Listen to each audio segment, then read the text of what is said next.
অত্যন্ত গুরুত্বপূর্ণ একটি খবর। যুবসাথী ১,৫০০ টাকা করে পাওয়া যাবে।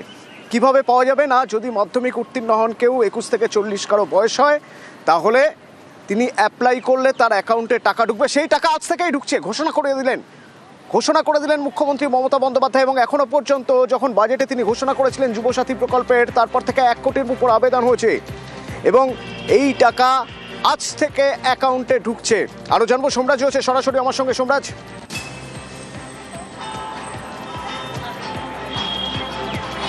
দেখো, ভোটের আগে বড় চমক, তার কারণ যুবসাথীর টাকা আজ থেকেই অ্যাকাউন্টে পৌঁছে যাচ্ছে ২১ থেকে ৪০ বছর বয়সী যুবক যুবতীদের কাছে।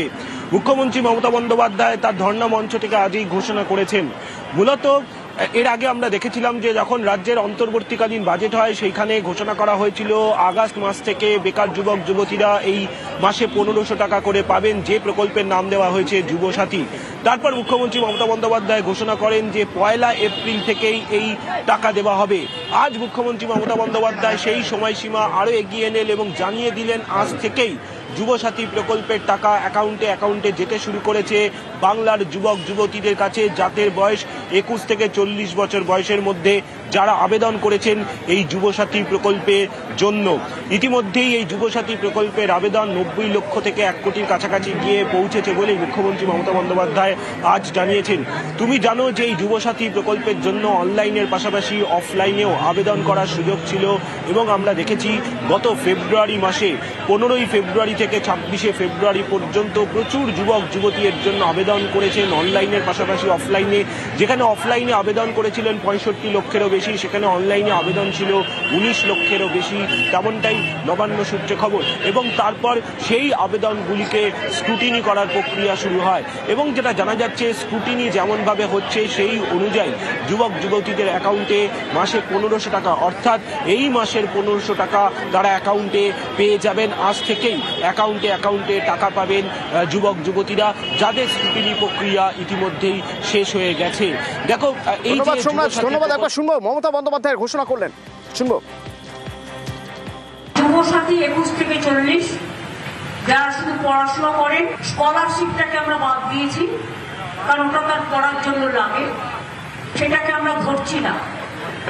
বাদ বাকি অন্য কোনো স্কিম না পেয়ে থাকলে তারা সকলেই, আমরা বলেছিলাম ১লা এপ্রিল থেকে টাকাটা তাদের অ্যাকাউন্টে যাবে। কিন্তু কালকে আন্তর্জাতিক মহিলা দিবস আছে, তার উপহার হিসেবে আমরা 1 এপ্রিলটা একটু চেঞ্জ করে আজ থেকেই তাদের অ্যাকাউন্টে টাকা যাবে। উত্তর থেকে দক্ষিণ, জেলায় জেলায় যারা আবেদন করেছেন তাদের কি প্রতিক্রিয়া বোঝার চেষ্টা করব। আমার সঙ্গে জলপাইগুড়ি থেকে রয়েছে রকি, আমার সহকর্মী রকি। যারা আবেদন করেছেন আজকের এই ঘোষণার পর তাদের প্রতিক্রিয়া কি? ১ কোটি আবেদন এখনো পর্যন্ত হয়ে গেছে। জলপাইগুড়ি থেকে যারা আবেদন করেছেন, তোমার সঙ্গে যারা রয়েছেন, তাদের কি প্রতিক্রিয়া? আজ থেকে টাকা ঢুকছে অ্যাকাউন্টে। অতনু, দেখো, তোমাকে বলে রাখবো যে মুখ্যমন্ত্রী মমতা বন্দ্যোপাধ্যায় যুবসাথী প্রকল্পের ঘোষণার পরে কিন্তু যারা বেকার রয়েছিল, যুবক রয়েছিল, তারা কিন্তু উচ্ছ্বসিত হয়েছিল এবং দেখা গিয়েছিল বিভিন্ন কেন্দ্রে কিন্তু তারা লাইন দিয়ে দাঁড়িয়েছিল যুবসাথী প্রকল্পের ফর্ম ফিল আপ করার জন্য।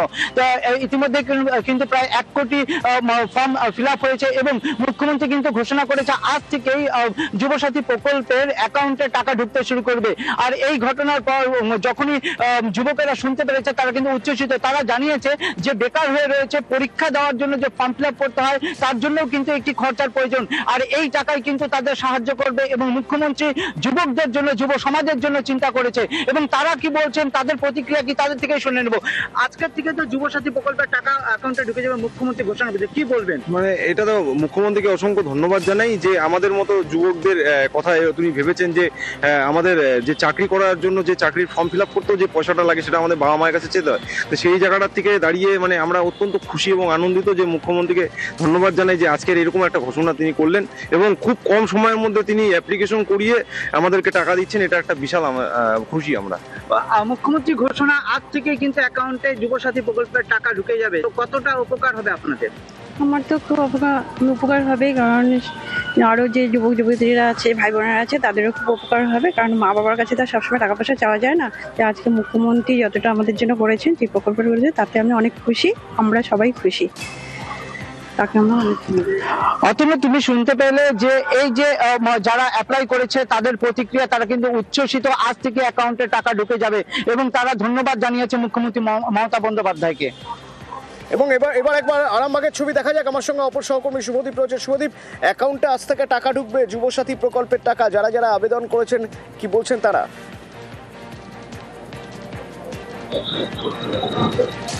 একেবারে দেখো, আমি আরামবাগ শহরেই আছি এবং আমার পিছনে যারা দাঁড়িয়ে আছেন প্রত্যেকেই কিন্তু যুবসাথী প্রকল্পে আবেদন করেছেন, এবং এই যে মুখ্যমন্ত্রী যে ঘোষণা করেছেন সেই খবর পাওয়ার পরে কিন্তু তারা ক্যামেরা টিভির স্ক্রিনে চোখ রেখেছেন এবং যুবসাথীর টাকা কবে ঢুকবে সেই আশাতে কিন্তু রয়েছেন। তাদের মুখ থেকেই শুনবো কেমন লাগছে এই যে যুবসাথীর প্রকল্পের টাকা ঘোষণা করেছেন মুখ্যমন্ত্রী, আজ থেকে ঢুকবে, কি বলবেন? মাননীয় মুখ্যমন্ত্রী নাকি ঘোষণা করেছেন যুবসাথীর যে যারা বেকার যুবক যুবতীরা ফর্ম ফিল আপ করেছিলেন তারা নাকি আজ থেকে ব্যাংকের অ্যাকাউন্টে টাকা ঢুকবে। প্রথমেই মাননীয় মুখ্যমন্ত্রীকে ধন্যবাদ জানাবো বেকার যুবক যুবতীদের পাশে থাকার জন্য। আমরা যে একটা চাকরির ইন্টারভিউ দিতে গেলেও বাবা মায়েদের কাছ থেকে টাকা নিতে হতো, সেই টাকাটা এখন আমরা এই 1,500 টাকা করে পেলে আর বাবা মাদের কাছ থেকে নিতে হবে না। এই দিদি যে টাকাটা দিচ্ছে সেই টাকা থেকে আমরা বাস বা ট্যাক্সি ভাড়া করে আমরা যেতে পারবো পরীক্ষা দিতে। কি বলবেন? একদম ঠিকই তাই, যেটা আমাদের বাবা মার কাছ থেকে হাত পেতে নেওয়া হতো সেটা এখন বাবা মার কাছ থেকে হাত পেতে নেওয়া হচ্ছে না। আমাদের যে মাননীয় মুখ্যমন্ত্রী মমতা বন্দ্যোপাধ্যায় যে টাকাটা আমাদেরকে দিচ্ছেন ওটাতে আমরা পেয়ে অনেক খুশি এবং মাননীয় মুখ্যমন্ত্রীকে আমরা অনেক ধন্যবাদ জানাবো যে আমাদের এই বেকারত্ব ছেলেদের যে কজন ছেলে আছে সে কজন অনেক খুশি এই টাকাটা পেয়ে। ধন্যবাদ। অপেক্ষায় রয়েছেন? খুবই অপেক্ষায় রয়েছি, কালকে খবরে দেখলাম যে আজকে টাকা ঢুকবে, সেই আশায় রয়েছি যে মাননীয় মুখ্যমন্ত্রী যে আমাদের বেকার যুবক যুবতীদের জন্য যে এতটা উনি করুণ ভাবে ভেবেছে, অসংখ্য ধন্যবাদ ওনার কাছে।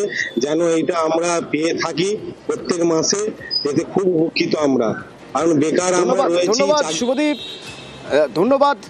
মার্চে অর্থাৎ এ মাসে অ্যাকাউন্টে 1,500 টাকা করে ঢুকে যাবে, ধর্মতলার ধর্ণা মঞ্চ থেকে ঘোষণা করলেন মমতা বন্দ্যোপাধ্যায়।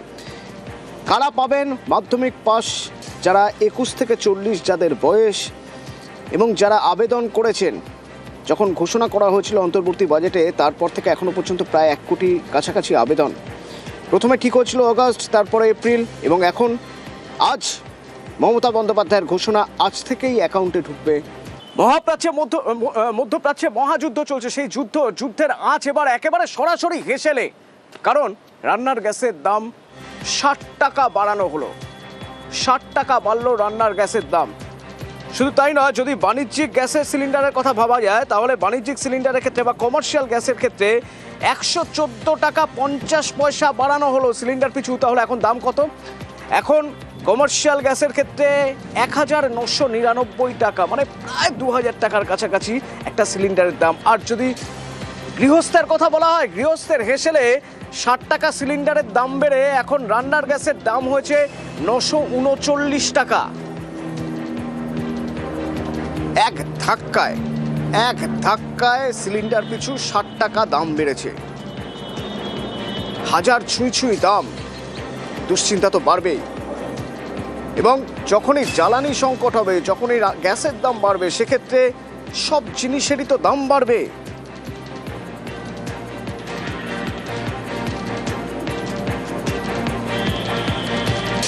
রান্নার গ্যাসের দাম বাড়ায় কেন্দ্রকে তোপ মমতা বন্দ্যোপাধ্যায় তোপ দেখেছেন রান্নার গ্যাসের দাম বাড়ানো নিয়ে। তিনি তার কর্মসূচি ঘোষণা করেছেন। আবির রয়েছে সরাসরি আমার সঙ্গে। আবির, এই মুহূর্তে যে কর্মসূচিতে রয়েছেন, ভোটের আগে এটাই এখনো পর্যন্ত ছিল সবচেয়ে বড় ইস্যু। এবার তার উপরে যুক্ত হলো রান্নার গ্যাসের দাম বেড়ে যাওয়া। ঠিক কিভাবে এগোতে চাইছেন মমতা বন্দ্যোপাধ্যায়? দেখো, তৃণমূল কংগ্রেসের যে রাজনৈতিক পলিসি সেখানে তারা বলে যে মানুষের যেখানে যোগ রয়েছে এমন ইস্যু নিয়ে তারা বরাবর রাস্তায় নামতে পছন্দ করে। অবশ্যই যে কর্মসূচি মেট্রো চ্যানেলে পালন করা হচ্ছে সেখানে এসআইআর এর মতো অত্যন্ত গুরুত্বপূর্ণ বিষয় রয়েছে এবং সেই গুরুত্বপূর্ণ বিষয়ের সঙ্গে তুমি যদি দেখো ঘুরপথে যেটা বারবার ধরে বলা হচ্ছে যে মহিলাদের নাম কেটে দেওয়া হচ্ছে, আবার এই যে গ্যাসের সিলিন্ডারের যে দাম বৃদ্ধি এর একটা সরাসরি প্রভাব গৃহস্থের ওপরে পড়বে এবং এক্ষেত্রেও যে মহিলাদের সঙ্গে সম্পর্কযুক্ত রয়েছে, ফলে মহিলা ভোটকে কাছে টানার যে কৌশল হিসেবেই এই রান্নার গ্যাসের সিলিন্ডারের দাম বৃদ্ধির প্রসঙ্গকে পুরোদস্তুর রাজনৈতিকভাবে ব্যবহার করতে চায় হচ্ছে তৃণমূল কংগ্রেস। তুমি জানো যে ঠিক 5 বছর আগে অপরেটি বিধানসভা নির্বাচনের আগেও যখন এই গ্যাসের সিলিন্ডারের দাম বৃদ্ধি হয়েছিল তখন তৃণমূল কংগ্রেস মহিলাদের তরফ থেকে আন্তর্জাতিক নারী দিবস উপলক্ষে যে মিছিল করা হয়েছিল শিলিগুড়িতে, সেখানেও হচ্ছে প্রতীকী গ্যাসের সিলিন্ডার নিয়ে মমতা বন্দ্যোপাধ্যায় তিনি হেঁটেছিলেন এবং তিনি তখনও উল্লেখ করেছিলেন যে বারবার ধরে বিভিন্ন সময় দেখিয়ে বিভিন্ন কারণ দেখিয়ে যেভাবে মধ্যবিত্তের ওপর বা গৃহস্থ মানুষের ওপর চাপ তৈরি করা হচ্ছে তার একটা প্রভাব পড়ছে সকলের ওপরে। এবং এই যে গ্যাসের যে সিলিন্ডারের যে দাম বৃদ্ধির প্রসঙ্গ নিয়ে কেন্দ্রীয় সরকারকে কটাক্ষ করতে গিয়ে তিনি এটা উল্লেখও করেছেন যে আগে থেকে কোনো পরিকল্পনা যেমন করে রাখা হয়নি, ঠিক তেমনিভাবে গিয়ে পুরস্কার নেওয়া হচ্ছে, তা কোথাও গিয়ে নাম না করেও ইসরায়েলে গিয়ে যে সম্মান নেওয়ার যে প্রসঙ্গের কথা সেই প্রসঙ্গকে তিনি কটাক্ষ ছুড়ে দিয়েছেন। এবং সেই প্রসঙ্গে উল্লেখিত হয়েছে যে আন্তর্জাতিক নারী দিবস উপলক্ষে আগেই তৃণমূল কংগ্রেসের ঘোষিত কর্মসূচি ছিল, সেই কর্মসূচিতে এবার এই গ্যাসের সিলিন্ডারের দাম বৃদ্ধিটা যুক্ত হলো। কালো পোশাক পরে যারা মহিলারা তারা এই মিছিলে যোগ দেবেন, মিছিল করে আসবেন হচ্ছে মেট্রো চ্যানেল পর্যন্ত। এছাড়া রাজ্যের বিভিন্ন ব্লকগুলোতেও যে ধরনের মিছিল হওয়ার কথা আছে সেখানেও এই মিছিলটি হবে এবং রান্নার যে সরঞ্জাম শাকসবজি তা নিয়েও তারা মিছিলে আসবেন। অর্থাৎ গৃহস্থের যে অসুবিধার বিষয়, মহিলাদের প্রতি যে চাপ বৃদ্ধি করার যে বিষয়, তৃণমূলের বক্তব্য যে তারা লক্ষ্মীর ভাণ্ডার দিয়ে মহিলাদের আর্থিক স্বনির্ভরতার দিকে নিয়ে যাচ্ছেন, তার অন্যদিকে এই ধরনের দাম বৃদ্ধি করে মূল্য বৃদ্ধি করে তাদের কাছ থেকে সেটাকে ছিনিয়ে নেওয়ার চেষ্টা করা হচ্ছে। সেই প্রসঙ্গকেই পুরোদস্তুর ব্যবহার করতে চায় তৃণমূল কংগ্রেস এবং সেই কারণেই মমতা বন্দ্যোপাধ্যায় গ্যাসের সিলিন্ডারের দাম বৃদ্ধি নিয়ে এই ধরনের রাজনৈতিক কর্মসূচির ঘোষণা করলেন মেট্রো চ্যানেলের এই মঞ্চ থেকে। অতন, ধন্যবাদ। গতকাল 60 টাকা গ্যাসের দাম বাড়িয়েছে, তার আগে 3 দিন আগে 49 টাকা বাড়িয়েছে। কার মাথা খেয়ে থাকবেন? রান্না করবেন কোথায়? এগুলো আগে ভাবা উচিত ছিল না কমরেডদের? ওদের আমি এখন কমরেড বলি, কমরেড নেই আমি, কমরেড আগে বোঝা উচিত ছিল না। কমরেড শব্দটাকে আমি শ্রদ্ধা করি, বাট বেনামি কমরেডদের নয়। তাদের জিজ্ঞেস করি আগে কি করছিলেন? করছিলেন না উপহার নিয়ে বেড়াচ্ছিলেন? গলায় মারা পড়ে বেড়াচ্ছিলেন দেশকে বেঁচে দিয়ে? রাজকে মনে পড়লো কেরোসিনও তো নেই, স্টোভ জ্বালাবে। কেরোসিনও তো গোটা কমিয়ে দিয়েছেন, বন্ধ করে দিয়েছেন প্রায়। তাহলে ওকে খাবেটা কি মাথা চিবুবে? বাস্তব জীবনে যেটা প্রয়োজন দৈনন্দিন সেটা সবার জন্যই প্রয়োজন। জিনিসপত্রের দাম বাড়াচ্ছেন ইচ্ছে করে, কেন আগে থেকে প্ল্যান করেননি? উপহার নেবার আগে, কান মোলা খাবার আগে। গ্যাস নাই, রান্না নাই, গ্যাস নাই, খাবার নাই, সেই জন্য হাঁড়ি, কড়াই, বাটি, ঘটি, হাতা, খুন্তি দিয়ে প্রতিবাদ মিছিল হবে। কাল আন্তর্জাতিক মহিলা দিবসে কাল মা বোনেরা রাস্তায় নামুন আর প্রতিবাদ করুন।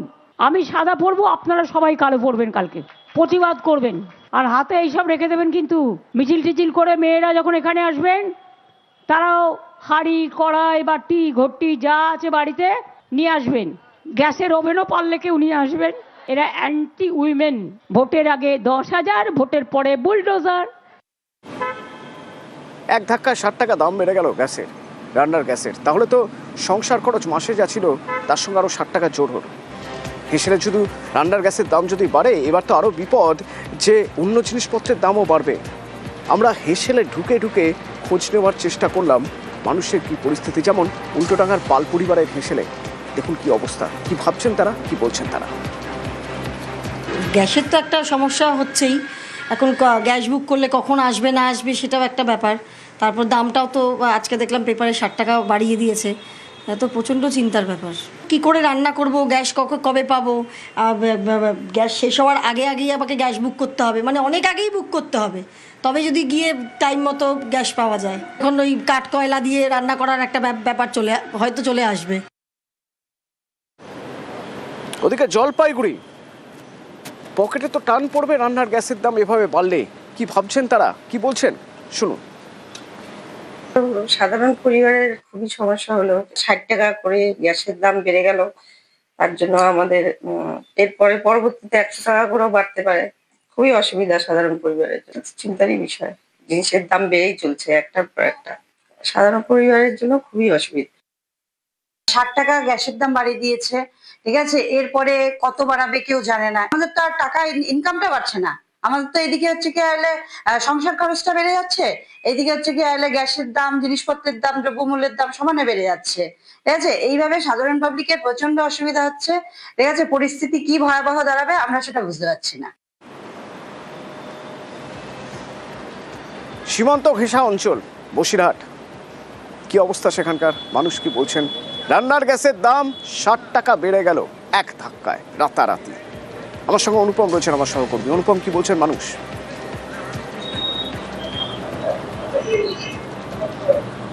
দেখো তুমি, এই যে গ্যাসের দাম বেড়েছে এবং গ্যাসের দাম বাড়ার সঙ্গে সঙ্গে প্রথমে যে জায়গাটায় সব থেকে বেশি প্রভাব পড়ে সেটা হচ্ছে একটা গৃহস্থ বাড়ির হেসেলে। আর আমরা প্রতিটা জায়গার হেসেলের মধ্যে ঢুকে আমরা গৃহস্থ বাড়ির যেসব যারা ঘরকন্যা রয়েছে তাদের সঙ্গে আমরা কথা বলছি। আমরা এই মুহূর্তে রয়েছি আমি বসিরহাটের একটি গৃহস্থ বাড়িতে।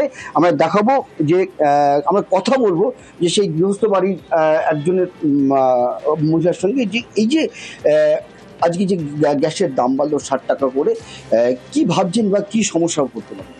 সমস্যা তো হচ্ছে, কারণ গ্যাসের দাম হঠাৎ করে বেড়ে গেছে। তার মধ্যে ফোন করছি, গ্যাস ফোরানোর মতো হয়েছে, ফোন করছি যে গ্যাসের দরকার, গ্যাস বলছে যে গাড়ি আসছে না, গ্যাস দিতে পারবো না। কিন্তু এতে তো আমাদের সমস্যা হচ্ছে, আমরা কেন সমস্যা ভুক্তভোগী হবো? এতে কেন্দ্রীয় সরকার ব্যবস্থা করুক। ইরানের যুদ্ধ লেগেছে, এতে আমাদের তো কোনো আমাদের কোনো নেই, হাত নেই এতে আমাদের কেন আমরা সমস্যায় ভোগান্তি হব? আমি আর একজনের সঙ্গে কথা বলবো। এই যে আপনি তো এই বাড়ির একজন বয়স্ক লোক, এই যে 60 টাকা করে দাম বাড়লো, শুধু যে গ্যাসের দাম বাড়লো না, এর তো সামগ্রিক আর সব কিছুর দাম বাড়বে, কি মনে করছেন? কি এদিকে কি আমাদের খুবই বিপদে পড়েছি আমরা। গ্যাসের দাম এত বেড়ে গেছে, 60 টাকা করে বেড়ে গেছে, গ্যাস পাওয়াও যাচ্ছে না। আমাদের তো জ্বালানি গ্যাস ছাড়া কিছু নেই, কয়লা, কাঠ, এগুলো আমরা শহরের মানুষ, আমাদের কিছুই নেই। আমরা গ্যাসের উপরেই নির্ভরশীল। এই গ্যাসের যদি এইভাবে দাম বেড়ে যায়, যদি না পাওয়া যায়, তাহলে আমাদের তো সংসার চালানো খুব মুশকিল হয়ে যাবে। আপনারা কি চাইছেন? আমরা চাইছি গ্যাসের দাম কমুক, গ্যাস যাতে আমরা পাই, আমাদের রান্নাঘরে যাতে কোনো অসুবিধে না হয়, সেটাই আমরা চাইছি।